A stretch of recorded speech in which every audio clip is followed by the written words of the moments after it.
దేవుని పరిశుద్ధ నామమునకు మహిమ కలుగునుగాక. ప్రభువైన యేసుక్రీస్తు నామములో మీకు శుభాభివందనాలు. ఈ వాక్యాన్ని వింటున్న ప్రతి ఒక్కరికి ప్రేమ వందనాలు తెలియజేస్తున్నాను. ప్రతి ఒక్కరు కూడా ఈ లైవ్ని వీక్షిస్తూ ఉన్నారు, అనేకులు షేర్ చేస్తున్నారు. మీరు చేస్తున్న మెసేజ్ని బట్టి, ఫోన్ కాల్స్ని బట్టి నేను ఎంతగానో ప్రభుని స్తుతిస్తూ ఉన్నాను. ఎందుకంటే దేవుని యొక్క సంఘాన్ని ఈ కరవడి దినాల్లో మనం కాపాడవలసినటువంటి అవసరం ఉంది. ఆ భారాన్ని దేవుడు మనందరికి ఇచ్చాడు. ఇశ్రాయేలీయుల మందసాన్ని ఏ విధంగా కాపాడుతూ మోసుకుంటూ వచ్చారో నేడు దేవుని సేవకుల మీద కూడా తన సంఘాన్ని ఏర్పాటు చేశారు, భుజాల మీద పెట్టారు. దాన్ని భారంగా కాకుండా దాన్ని ఎంతో బాధ్యతగా జరిగించవలసినటువంటి అవసరం ఉంది. ఒకవేళ నేను చేయలేని అనుకున్న వారు తప్పున పర్వాలేదు, కానీ దేవుని సేవను మాత్రం పాడు చేయొద్దు. దేవుని సంఘాన్ని మాత్రం దేవునికి నచ్చినట్లుగా మనం సిద్ధపరుద్దాం. ఎందుకంటే ఆయన రక్తమిచ్చి కొన్నటువంటి ఆ సంఘాన్ని మనం దేవుని యొక్క చిత్తానికి అనుకూలంగా దాన్ని తయారు చేయాలి. అలా చేయలేని పక్షాన మనం సేవ చేయటం అనవసరం, దానివల్ల ఏ ఉపయోగం ఉండదు. కాబట్టి ఈ రోజున ఏదో 4 రూపాయలు వస్తాయనో, లేకపోతే ఏదో పేరు ప్రఖ్యాతులు బాగున్నాయనో, సన్మానాలు సాల్వాలుగా మంచి బాగుంటుందని ఒకవేళ దీనితో ఏడాకోళం పడితే మాత్రం దీనికి 2 ప్రతిదండన ఉంటుంది. కాబట్టి దేవుని సేవకులు అది దృష్టి పెట్టి దేవుని యొక్క పని జరిగించవలసినటువంటి అవసరం ఉందని నా మనవి.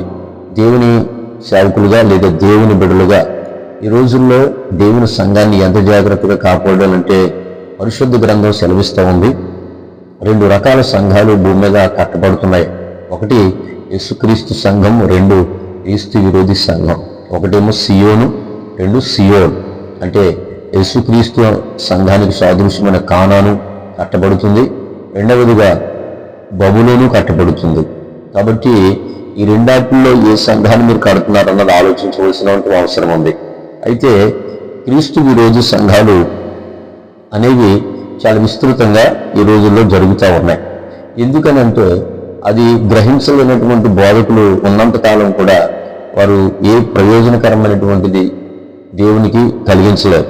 సంఘాల్లో కట్టొచ్చు, చర్చిలు కట్టొచ్చు, లేదా జనాలను మనం సంపాదించొచ్చేమో, కానీ క్రీస్తు పరీక్షించినప్పుడు అవి అగ్ని చేత కాలిపోతాయి. ఎందుకంటే ఈ రోజున సంఘాల్లో ఎక్కువ ఏ ఆత్మ పనిచేస్తుందో ఆలోచించవలసినటువంటి అవసరం ఉంది. ఈ రోజున సువార్త అనేది చాలా గొప్పది.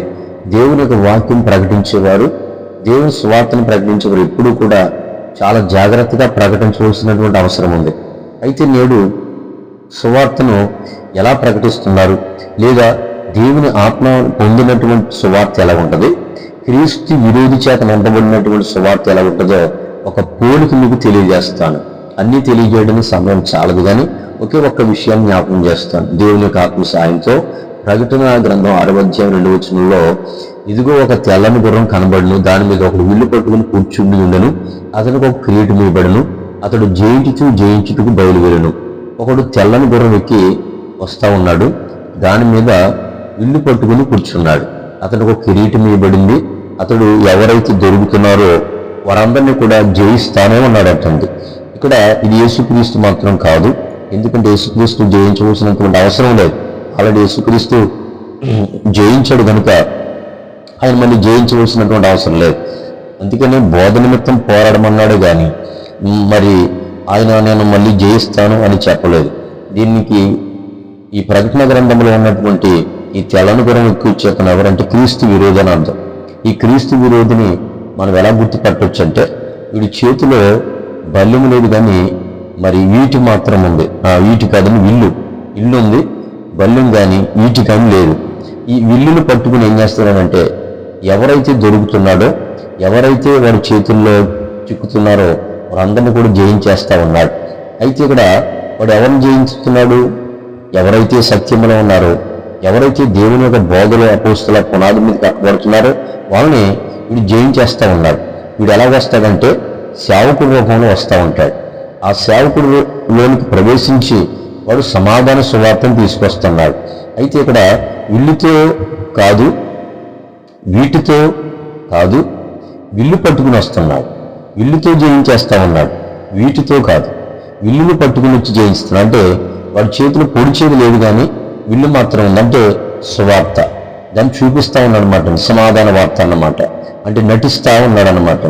దేవుని సువార్త ప్రకటిస్తున్నాము అన్నట్లుగా నటిస్తున్నాడు, కానీ వాడి చేతులు ఏమి బట్టే బాణం లేదు, బల్లెము లేదు, ఇల్లు మాత్రమే ఉంది. అయితే ఈ రోజున క్రీస్తు విరోధి సేవకులు ఎలా ఉంటారంటే వాళ్ళు ఈజీగా గుర్తుపట్టవచ్చు. వాళ్ళు ఎప్పుడు కూడా పొడిచే వార్త చెప్పరు. నొచ్చుకుంటారేమని, గాయపరచబడతారు, సంఘాల నుంచి వెళ్ళిపోతారని చెప్పి ఏం చేస్తారంటే రాజీ పడిపోయేటువంటి వార్తను ప్రకటిస్తూ ఉంటారు. వెళ్ళి క్రీస్తు విరోధులు అంటారు. అందుకని పౌలు గారు మొదటి కొరింథీ పత్రిక 2వ అధ్యాయంలో చక్కటి మాట 5వ వచనంలో చెప్తూ ఉంటాడు.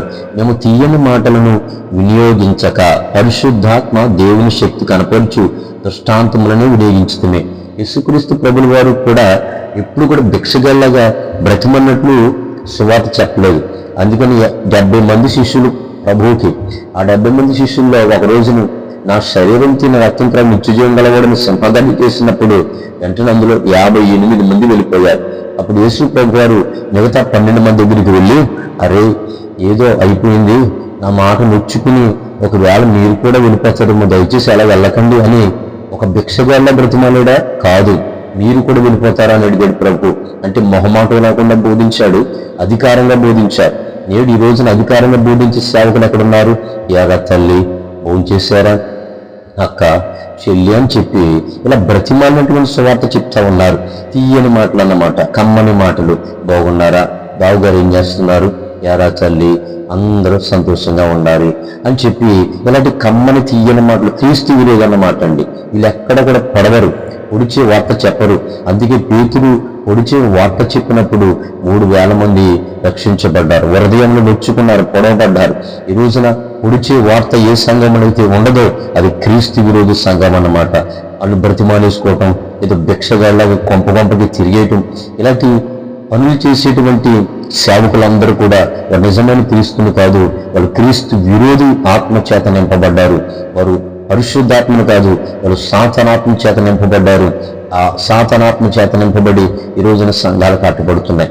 లేకపోతే ఈ రోజున పొడిచే వార్త చెప్పుంటే 1000 మంది 1,00,000 మంది ఎక్కడ వచ్చేస్తారు? యేసు ప్రభు దగ్గరే లేరు, 12 మంది నిలబడ్డారు 70 మందిలోని. అలాంటిది నీ వద్దకు అంతమంది 1000 మంది ఎక్కడ వచ్చేస్తారంటే నువ్వు అది పొడిచే వార్త కాదు, అది లాలన చేసి ఏదో నెత్తి మీద నూనె పూసేటువంటి వార్తలు చెప్పడం వల్ల వాళ్ళకి ఏదో సమ్మగా ఉన్నట్లుగానే వాళ్ళకి ఏదో అది వారికి ఒక నొత్తి కలిగించేటువంటి వార్తలు ప్రకటిస్తూ ఉన్నారు. కాబట్టి మీరు ఎలాంటి వార్తలు ప్రకటించేంత కాలం కూడా అది పొడిచే వార్తలు ఉన్నంతకాలం కూడానే వాళ్ళు క్రీస్తు విరోధి చేతిలోనే ఉంటారు. కాబట్టి ఈ రోజున సేవకులారా, మీరు ప్రకటించే వార్త ఎలాంటిది? సర్ప సంతానం మారు మనసు పొందాలని ఒకవేళ గర్జన చేస్తున్నారా? లేకపోతే తల్లులారా, అక్కలారా, అమ్మలారా, నా చెల్లులారా, నా సహోదరులారా అని చెప్పి తీయని మాటలు, కమ్మని మాటలు వేస్తున్నారా? ఇది క్రీస్తు విరోధి ఆత్మ.